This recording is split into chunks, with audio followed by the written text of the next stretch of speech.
In South Korea, the 6th of June is designated as Memorial Day, Yongchonil in Korean. It is a public holiday that commemorates those who died in military service during the Korean War and other conflicts. On this day, people visit the Seoul National Cemetery, a resting place for the fallen and the veterans.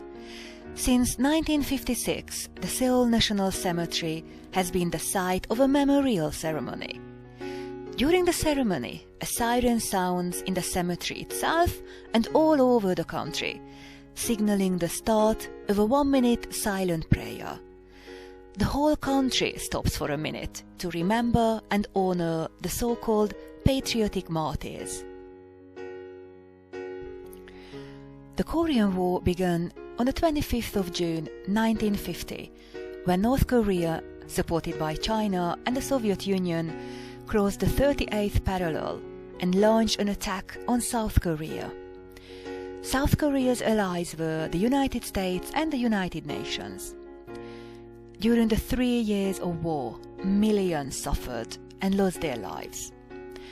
On the 27th of July 1953, an armistice that was never signed by South Korea left Korea divided along the 38th parallel, and it has remained divided until today. Technically, the Korean War never ended. The War Memorial of Korea in Seoul is a museum with both indoor and outdoor exhibitions. It aims to prevent future conflicts through educating people about the Korean War and other wars. It also expresses the hope for the peaceful reunification of the two Koreas.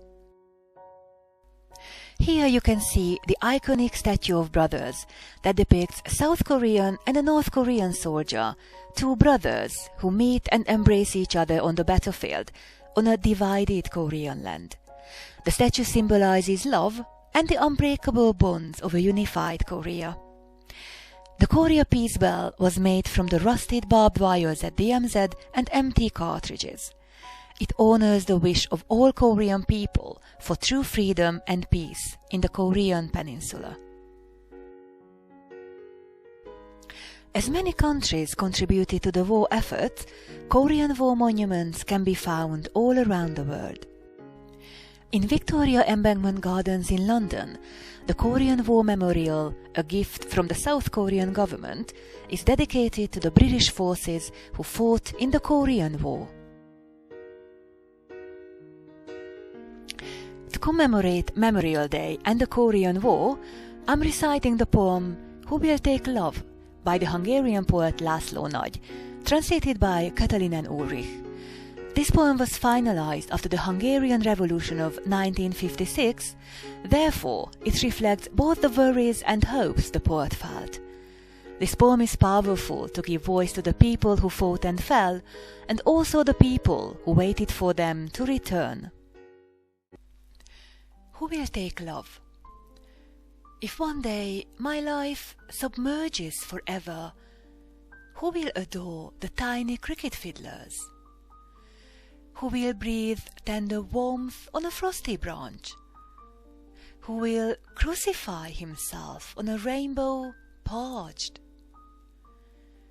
In tears, who will embrace and mellow heaps of rocks into a tender meadow?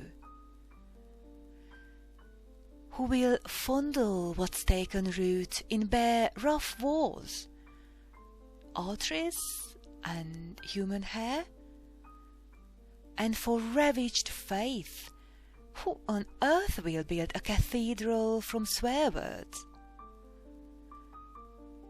If one day my life submerges forever, who will care and scare away the vulture?